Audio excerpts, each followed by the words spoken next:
This is On the Flywheel, a podcast where each week we talk to entrepreneurs and professionals about the practical things they do to build and keep momentum in their personal and professional lives. Hello and welcome to On the Flywheel. I'm your host, Jonathan Mart with Flywheel Consulting, and today I'm excited to talk to Bill Vick, a Vistage Chair in the North Bay of California. Thanks for being on today, Bill. Good afternoon, and thanks for having me, Jonathan. I'm looking forward to our conversation. Me as well, and so let's jump right into it. First off, what is Vistage? Can you explain that for folks? Gosh, it is a peer network. It turns out to be the largest peer network in the world, 45,000 members in 35 countries. Started with 7 old white guys like me back in 1965 in Minnesota, all CEOs. They ran their businesses, all different businesses. And like most business owners, similar challenges: isolation, wondering why they are the CEO, why not somebody else, an imposter syndrome, we call it, and the inability to really share their concerns with their company. I mean, you're in charge. You don't want to act like you don't know what's going on. Right. And also with their family. So they were pretty isolated. They would meet once a month, have lunch, and talk about what's going on in their businesses, and found out that they could meet every month, pretty much an all-day meeting, and work on their issues in that meeting. They called themselves the Executive Committee. Well, fast forward to today, it's the largest peer network in the world. Yeah, that's super interesting. I can really see the value to that, because sometimes it's being a little bit dramatic, right? But it's lonely at the top. We know it's a cliche because it's true. Yeah. It really is. I mean, who do you talk to? If you're the leader and you show weakness, do you show it to your board who you're paying? Right. Okay. Do you show it to your employees? Well, what are they going to do? Well, gee, Bill's worried about it, what we're doing. Maybe I should look somewhere else now. Right. All those kind of issues come up. The concept behind it is, can I work on my business and not be buried daily in my business? Yeah. I mean, I totally understand that. That's what I try and help business owners with as well. There you go. I know you do. And so how did you happen into becoming a Vistage Chair? You know, I was really very fortunate. I was retiring from financial services, and I had a great career in that, loved it. But when I was retiring from that, I was thinking, well, I could play golf all day long and go fishing and travel and so forth. But after probably 6 months, my handicap wouldn't go down that much. I wouldn't catch that many fish. And people say, well, he's here again. What's he doing? Doesn't he have something to do? So I was fortunate enough to belong to a group called Provisors, a networking group. I was fortunate enough to be a group leader in San Francisco. And one of the members was a Vistage member. And we were talking one day, and he said, well, Bill, you'd be maybe a good Vistage Chair. So I didn't know anything about it. I reached out to some other people I knew in Provisors that had been members of Vistage. They said, we'll put you in touch with the Vistage leadership in San Diego. I contacted them. And very fortunately for me, there was an acquaintance of mine in Sonoma County who was running a Vistage group. He also had a group in Reno. And he said, Bill, that's too much for me. I now live in Reno. Would you consider running my group here in Sonoma County? So in many ways, two good things happened. One's that I had the introduction to Vistage, and then I had an opportunity to help, as they call it, transition a group from one chair to another. But I love it because of the mission, the intellectual capital, and just the ability to work with people. So it's very exciting for me. Yeah, I think that's got to be such an interesting experience, because you're sitting there right in the middle of all these people trying to run their business, and your job is just to facilitate their growth, right? And lead too. You can't just facilitate. That is a high skill that I'm not particularly good at, but I try to get better at it. But the main thing is the right questions. And the key to Vistage success is what we call issue processing. Okay. The very reason that those 7 guys met in Minnesota is because they had issues. And not all issues, we call them issues and opportunities. Okay, there may be a chance to change my business or buy a competitor or turn my business over to my family. Whatever I want to try to do, I will have questions about that. And so the Vistage community goes through that process in a very detailed and, I would say, structured way to bring out the right kind of questions and not jump to solutions. To find out, is the opportunity really an opportunity? is the issue really the issue, or is it something else? And that process enables the group, and that's the power, the peers, to say, okay, Jonathan, we found out what your opportunity is, and does that sound like the right opportunity for you? Yeah, I confirm that. That's the right opportunity. Well, then, when are you going to take action on it? Well, I think I can get that done by January next year. Well, when in January? Well, how about January 15th? What time? It's not quite that bad. I was going to say, you're really nailing them to the wall there. And so it's the hour. That's the whole idea behind peers, is the power of peers. Who am I accountable to? Because you're going to show up every month, and you'll discuss well, how's it going, Jonathan? How's your opportunity going for January? What steps have you taken, and so forth? And so that is a very powerful, and I think it's classic, reason for peer groups to exist. I think the one thing that I've talked about it with other people on this podcast is it's amazing how much value there is in paying for accountability. Oh, absolutely. Especially for people that are like high achievers or people that are really busy and have a lot going on, because you get so lost in the minutia and the day-to-day of running your business sometimes that unless you're paying, it doesn't necessarily have to be paying, but that's to me often the most compelling accountability, is when you're paying for someone to bother you on some frequency about the things that you need to get done but are really easy to push off to the side. And the ROI on that is very high as well. Yeah. So, I mean, the average Vistage members' revenue increases by 2.8% over, a year or two period of time, because you are now more productive. You're making sure that your employees, the people that work for your C-suite, are doing their work, and you're working on yourself.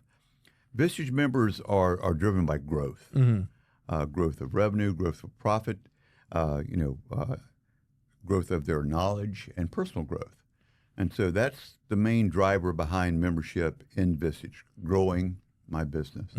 I think 70% to 80% of our members are growth-oriented. The other 20% are communicators.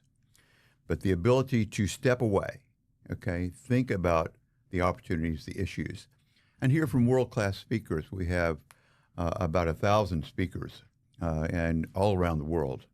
And we have, like our latest speaker, Alec Hudnut from BG Partners. Well, here's a man that had a background with, Goldman Sachs. And he's a McKinsey, Harvard Business, MBA, owns 4 companies, sold 3 of them.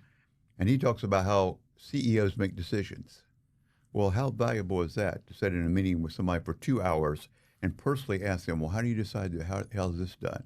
And he had a beautiful platform of, making decisions with world-class examples. And then one of our speakers, Philippe Buissou of Blue Dots Partners. And Philippe talks about the 4, dots, the blue dots that you connect. But he was a direct report to Steve Jobs. Well, he has an incredible, skill set, knowledge and background, and spend 2.5, 3 hours with Philippe talking about, is my company aligned properly or not? That's invaluable. That's really quite a bit of access. That's one of the things that I love about Vistage, is that intellectual capital comes and sits down with you and talks with your group for a couple of hours, 3 hours, has lunch with you, and you can follow up with them and add more to the value of what you're doing. So I'm a facilitator of that, and I connect people. And so I like to say to people, it's not what I know, certainly, but it's who I know that you need to know that makes Vistage so much fun for me. Yeah, that's such a great opportunity for continuing education, because I think that's an important part of being a business owner as well. No, I thought AI had all the education I'd ever need. I'll just turn it on and let you read it and say, this is what I would say. That's what I would do. Yeah, I've personally had the opportunity to be a guest at a few meetings, and the speakers are always really good. Oh, yeah. Very, very insightful, and it's it's a win-win. I know they're not explicitly supposed to be selling to the audience, but lots of times it's good exposure for them, and then it's great for the members as well to get access to the insights that they have. It's critical because you don't know what you don't know. Right. Okay. And as we speak about AI and the impact it's having on the world all the time, it's like AI gives you all the knowing, but your group and Vistage gives you the doing. Mm. Okay. I think that I heard somebody say there's around 38,000 business books published every year. Every year. Every year. Wow. So I've missed about 37,990 of them. I know this past year. But the thing that is important is that it's not the knowing. It's what do I pick? Okay. Mm-hmm. And so your group will help you pick if you have a certain issue. And AI can help you pick as well, but you need a director. Mm-hmm. And so the whole concept behind Vistage is that your group leader, the chair, and the group will help you pick out of all of that. Because I think it's sometimes, as your point, that if you have a speaker and then somebody chooses that speaker as their consultant, and 6 months later will have you change, well, no, it didn't work. Well, why didn't it work? Because you did not push, the group didn't push you to do it. And then you ask the consultant, well, why didn't it work? Well, he didn't follow my advice. These are very smart people, very, very capable, but it's the doing and being, incented to do by your peers, I think, that makes all the difference. Yeah, that's powerful. I mean, there's a lot of smart people in the world, Oh, but there's a big difference between it's not necessarily the smartest people that are the most successful. It's the ones that can actually get things done. Well, history is made up of people that took action, and there's lots of books written by people that never had success, but they were smart. Yeah. They knew a lot of things, but they never did the doing. Yeah. And the doing, as we know, is what makes all the difference. Absolutely. You mentioned a difference between the business owners in Vistage. You said that there were those with a growth mindset, and then there were communicators. What did you mean? What do you mean by the difference between those two? I would say that let's look at the communicators. These are people that have a vision of a business or a concept, and they're almost missionary, and they tell people about it. We can do this. Let's make this happen. Okay, and that's their motivation. Others are more, I'd say, pragmatic, not more pragmatic. Let's say they're financially motivated. They want to have success, financial success, and success as a business.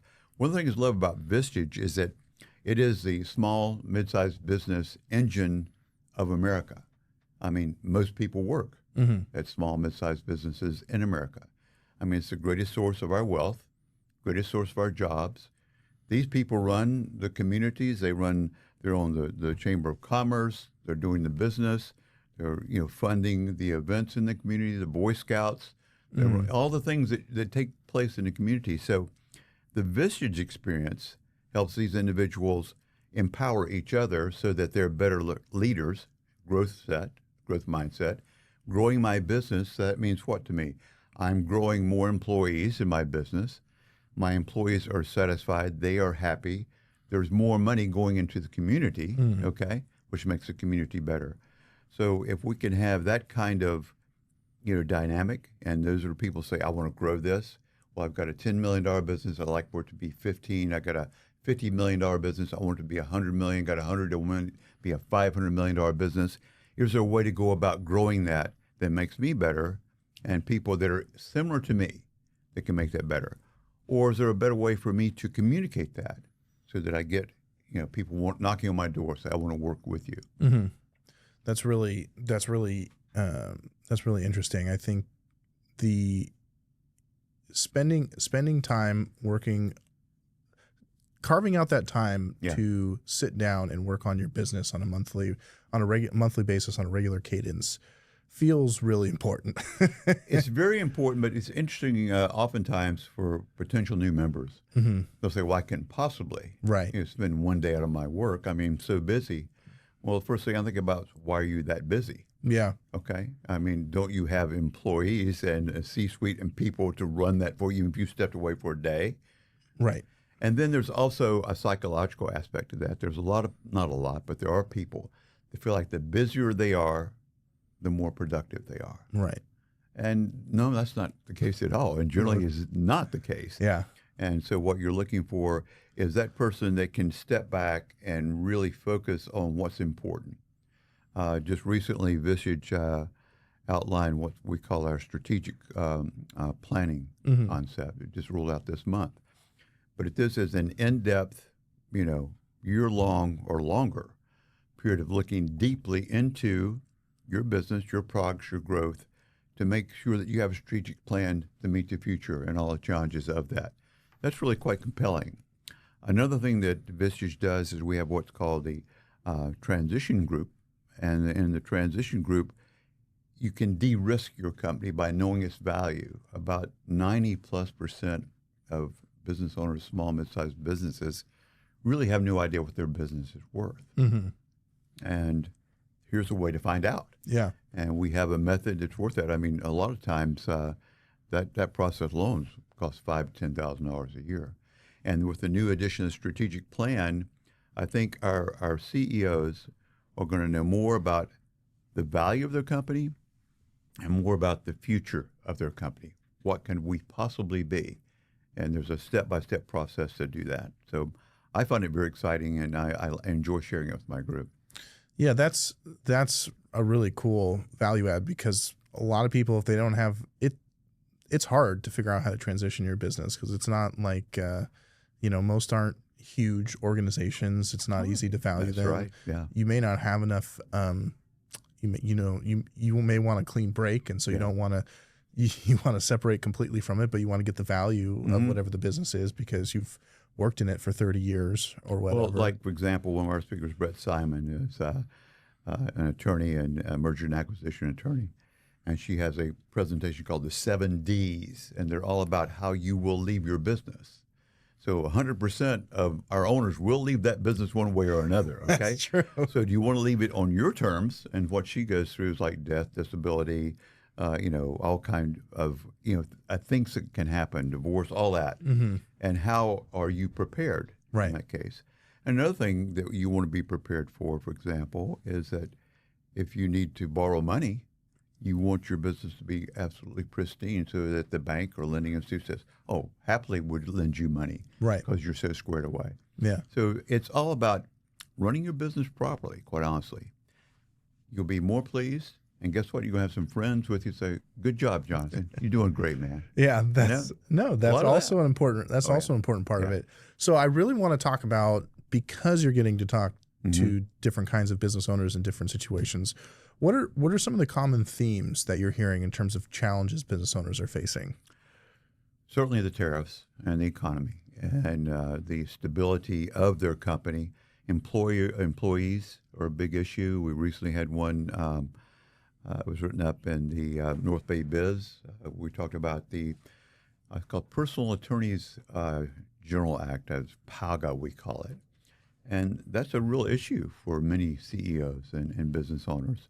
The challenges that this can present to them by not knowing how to deal with that effectively.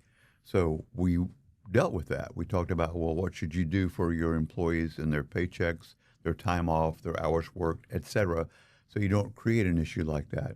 Can you explain what it is that is the concern? Well, the concern is that you could have an employee not take their lunch breaks. Oh, okay. Okay, at the time designated, and for whatever reason they don't. But if they don't do that, or if they don't know what their time off or their sick days are, if they don't know how much education, not for vacation time they have, their paycheck doesn't reflect certain things, then they have a grievance against the company. Okay, yeah, I'm with you now. And it can be really quite onerous. I think the statistics on that were off the charts. It was like the average PAGA suit was about $1,100,000 in costs for the company on average in California. Wow. And the average recipient in the class got less than $1,500. The tragic part, though, Jonathan, was that sometimes the class that brought the suit against their company, the PAGA settlement bankrupted the company. So not only did they not receive much money, their friends and people they used to work with lost their jobs. Yeah, that's... So we talk about how to deal with that, the things to do to protect yourself against that kind of thing. So that's one issue I'd say is regulations. Taxes, another big issue. Tariffs, how to outsource, how to protect yourself. And Vistage also has annually we send a group of our CEOs to Washington, D.C., to the Congress and talk about issues for small and mid-sized businesses. And we have also a Vistage survey, monthly survey that's published in the Wall Street Journal and talks about the outlook from small and mid-sized businesses in America. And it's quite compelling. It's very, very good. I'm gonna have to keep an eye out for that. I don't know if I probably. You're going to get one very soon. Your father will get one very soon. It's coming his way. You can help him. Jonathan. We know he needs some help. Yes, I was more talking about seeing it in the Wall Street Journal. There you go. Yeah.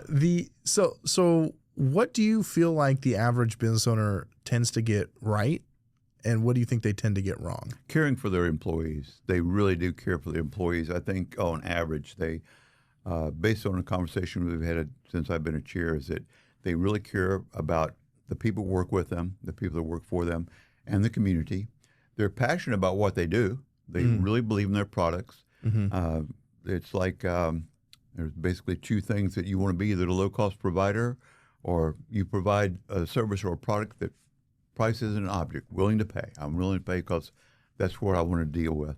And then I'd say also just the community, their business, and they're passionate about their work itself. They like what they do, and that's the real, I think, advantage of being your own employer when you can pick your work and make it work for you. Absolutely. Absolutely. I don't know if I answered your question or not. I think that was what you feel like they get. They get right. Yeah. What about you? What do you see? What are the things that you feel like people commonly get wrong, or maybe not? It could also not be blatantly wrong, but where you know maybe they tend to miss the mark more. Or that's a good question. I don't know that I could give you. It varies company by company. Okay. Some of it can be things outside of their control. Sure. Competition. Some of it can be just the product itself becomes obsolete. Sometimes it's just mismanagement. We don't do a good job with it. We're too careless, or maybe we are too dependent on one or two of our customers. And we think we have great revenue, but if either one of those or one of them left, then all of a sudden we've got a real problem. Yeah. So the ability to know, that's part of that transaction center we have every year, because you'll take a look at what your company's worth, where your products or your profitability is coming from, what are your KPIs, what's working, and what you as the CEO should know about your company and your product or service and how it fits in with the competition. Yeah, I think that once again, coming back to that regular review of your business, yes, the value, it has a lot of value. I think it's valuable in your personal life too. You know, just in terms of taking stock of where you're at and where you're going. Well, think about it this way: it's part of your responsibility as a CEO. You're supposed to de-risk the company and not, be whistling, walking in the dark. Let's not do that. Yeah, things might be good, but it might be a big change right around the corner, and you don't know it. Well, you should be aware of those things and not let change derail you. Yeah, it's amazing how I think it's coming back to like having one or two big clients. That's a story as old as time. Oh, it is, isn't it? And I think that's, if someone has a business where if they lost those one or two clients, they represented 80% of my revenue and my business would disappear tomorrow. In some ways you're like, well, do you really, I'm not gonna say you don't have a business, but it is like, you're almost like a subsidiary of whatever those clients or customers are. Classic examples of business owners, they'll say, oh, my business is worth $25 million, okay? And I'm going to sell it at 3 times that, 4 times. I'm going to sell it for $100 million. And then you get people like in the transaction center and potential buyers and people that have expertise in this. They'll look at your revenue, look at your business and say, yeah, you've got $25 million in revenue and, $15 million comes from 2 customers. Yeah. You have a $7 million business. Right. You don't have a $25 million business. And that's what we're looking at, okay? And then they look deeper into those issues and how well is that being run and so forth. And I think business owners are oftentimes maybe aware of that, but not dealing with it. So your Vistage group will make sure you deal with that. The transaction center will say, what is your business really worth? You should know that. And I think you talked about CEOs being in charge of de-risking their Yes, business. that's To their me, job. if that is the situation I'm in my business, I should be doing everything I can to find alternative sources of revenue that would allow me to continue running my business. Don't if I be lost beholden to one or two clients or one or two services or products. that. Right. Because as we know, Jonathan, competition comes in. Oh, I can do that. Right. I can do that cheaper than you're doing it or whatnot. Yeah, I mean, in my background in farming, there's always a person, another farmer that's dumb enough to do it, to do it more cheaply.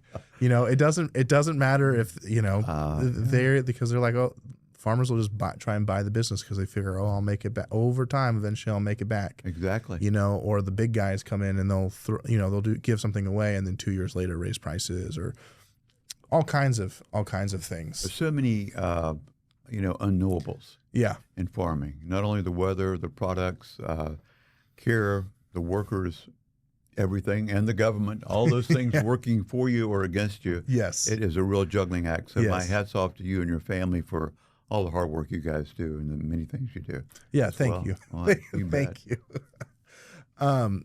So what is the current, we talked a little bit about it. Obviously things like the economy and provisors are on people's, not provisors, I'm sorry. Vistage, yeah. I was trying to say economy and tariffs. That's what I was trying to get to. Are on people's minds, things like that. And government regulations. Government regulations. I mean, so what is the general sentiment right now? You talked about that survey they're doing. How are people feeling generally? Is there a lot of to me, the word is uncertainty. Okay. And that's the word, and you're right, because there's things seem to change so fast. And one thing that's added to all this is artificial intelligence. And there's a huge amount of knowledge, I think, certainly a huge amount of knowing, but there's also a lot of misinformation, misdirection, and so forth. So it's very important that you curate this source, that you protect yourself from it, and your group will help you in that, and the approaches that we take to that, and know about large language models and agents and all the things that are part of the AI network.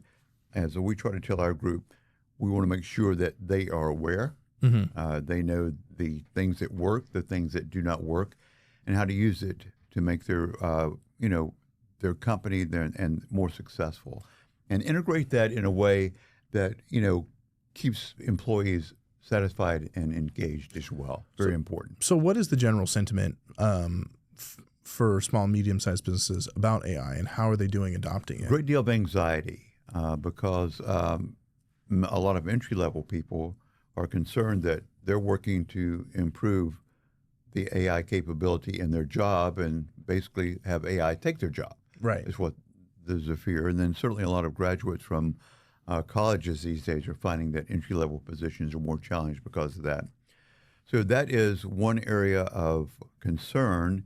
And the other one is the actual security of your work. I mean, you can put information into AI that basically goes everywhere. Right. And so that is, I don't think a lot of people are that careful with that or understand that risk. So that's a responsibility of the CEO and the C-suite to do that. At the same time, it also is a great opportunity to use AI to help you out. Like, for example, one of our speakers, AI Academy founder Sam Keller and Steve Giovanni, I'm saying his name wrong. I have a hard time saying his name. Great guy.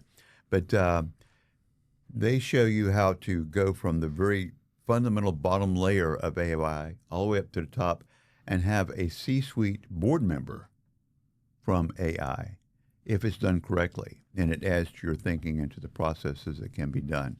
So it is a great tool, but it's only a tool. And like any tool, it can be misused, okay? Right. And it can be used in a way that's harmful. So I think it's up to the chairs and to the group to curate. In fact, our next meeting, we'll talk a lot about which parts of AI are you using, how are you using it, what do you recommend so the group gets more comfortable with it? Because we'd like to be the director of that for them, as the chair. Let's not, you do one thing and somebody else does another thing, and then it's like, I think it's all over the place, and it shouldn't be that way. I think there's probably a best path and a least risky path, and a path that makes a lot of sense for people that they can employ in their business, and their employees and their C-suite and leadership of that company will feel like that they're current and they're doing the smart thing and the right thing. Yeah, I think one of the best practices now is to is you want to avoid employees just running amok with AI, yeah. right? And so coming up with an AI policy for people, Absolutely. saying, hey, this is the tool you're allowed to use for work, and these are the ways in which it's okay to use it, I think is a really important for people, especially if you have employees dealing with sensitive information, because you can drop anything into AI and ask questions about it. Unbelievable. And The so risks you don't know what company off the secrets charts. that someone's dropping in there. No. So I think that's really important for business owners to do, is make sure that their employees know what the expectations are. Yeah, you have a policy for how you pay people. You have a policy for sick leave. You have a policy for vacations. You have a policy at work, and for safety policies. And the internet and AI and access to technology is at warp speed these days. So we better have a policy around that. Two reasons why. One is it protects your company, and secondly, it gives your employees a sense of security as well. Yeah. They know what they can do and their limitations. That gives them a sense, I'm following the rules here. Yeah. No, I think it's very helpful to provide people with a guardrail. Yeah, absolutely. So they know what to do. So Bill, we are getting close to the end of our meeting. There's a couple things that I always like to ask people. The one question is, if you could put one thing on the side of a billboard, like over a freeway, that you wanted to communicate to people, what would it be? Typically like a saying or phrase, or some wisdom, or it could be, anything or nothing. I would say this: just put a sign that says "Talk to your peers." Okay, on brand. Talk to your peers. Yeah, I think that's. We all have really peers. True. We have friends that are our peers. Yeah. We have our family as our peer group. Certainly, our workers are our peer group. Our community's peer group. But you want that peer group that you can completely trust to say anything to. And like we like to say in our meetings, what's said in our meetings stays in our meeting. And a sense of confidentiality and a willingness to share is really quite critical. Yeah. And most people don't quite have that. Your family, you have a role you play as a family member, you have a role you play at work, a role you play in your community, wherever. But this is one group that's pretty special to you, that you can share all those things. Talk to peers. Yeah, I think that's a great point, is that it's interesting that humans seem like we're wired to need to be in community with each other and be able to share with each other. But in some ways we're more connected than ever, but at the same time more disconnected from ever. And you make a great point, is that technology, our phones, our computers, our TVs, everything keeps us in our minds all the time and takes our attention away, and our connectivity to other people is diminished. And so there's more isolation than ever. And so the ability to step away from that and put that phone in a box when you go into a meeting and have a 8, 10, 12-hour meeting, and there's no phones, no interruptions, you might be shocked what you might learn about yourself. Yeah, that's powerful. Yeah. That's powerful. Yeah, that's so I think even if you're not a business owner, I think it's important that people go out and find peers in whatever that context is, people that you can share with too. Because if you if you never get it out. It's really interesting, because there's a fairly old book called Bowling Alone. And the book was written about the fact that, and this was in, I think, mid-90s. I can't think of who the author was. And it talked about what we used to have so much of community. It was either maybe a faith-based community, or it was our bowling league, or we played bridge together, or we had community events and people were always involved. And you guys do a great job of that in Petaluma with your egg farm and all the stuff that you got going on in downtown. But today, there's nothing like that. And so the concept was the guy goes bowling and there's nobody there. Just him. So it is, we need community. So this, in a way, is a community for you. Yeah. And it establishes that. I think it's even worse. They're talking about it now. They're talking about the people are looking back on the 90s like it was pretty good in terms of community. There's a lot of conversations about how lonely people are. Well, the there's a lot to be said for, I think it's the vagus nerve that goes from the head all the way to the gut. And it's driven by the limbic brain and dopamine and, all those things that come into our bodies chemically. And that little magic phone just turns those things on and off all the time, firing all the time. And I think that's a real risk to a lot of people, especially younger people. Yeah. But I don't want to go down that road. That's a whole other conversation. No, it'd take us another bit. Yeah. Yeah. So you already mentioned one book, but the other question I always try to ask everyone is, what are the one or two books that you either recommend or gift to people the most? One's The Power of Peers by Leo Batari. Okay. Talks about that exactly what we've been talking about.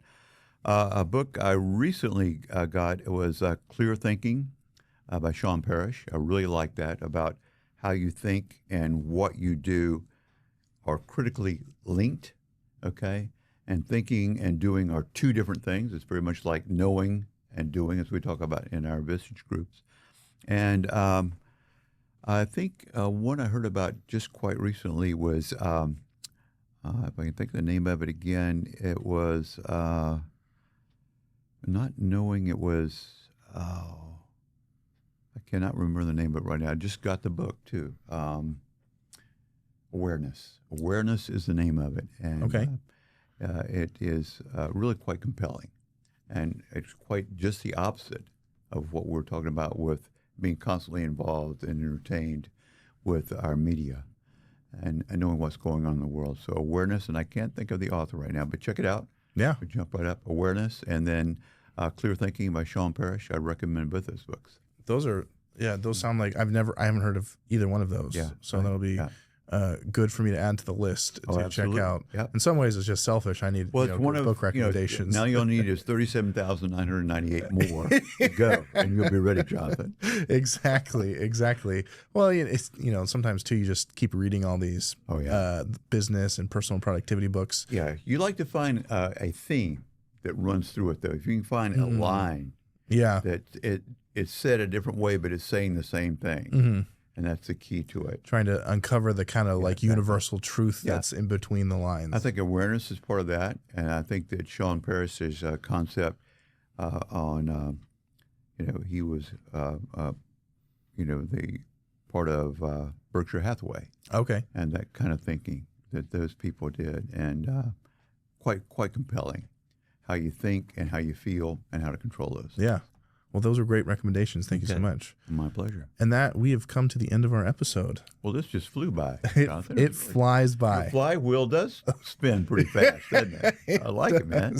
Yes. Thank you so much for being on. It was a great conversation. I really enjoyed it. Okay. And hopefully we'll have you on again sometime in the future. You got it, man. Thanks so much, Thank you, Jonathan. sir. Okay. Take care. Thank you.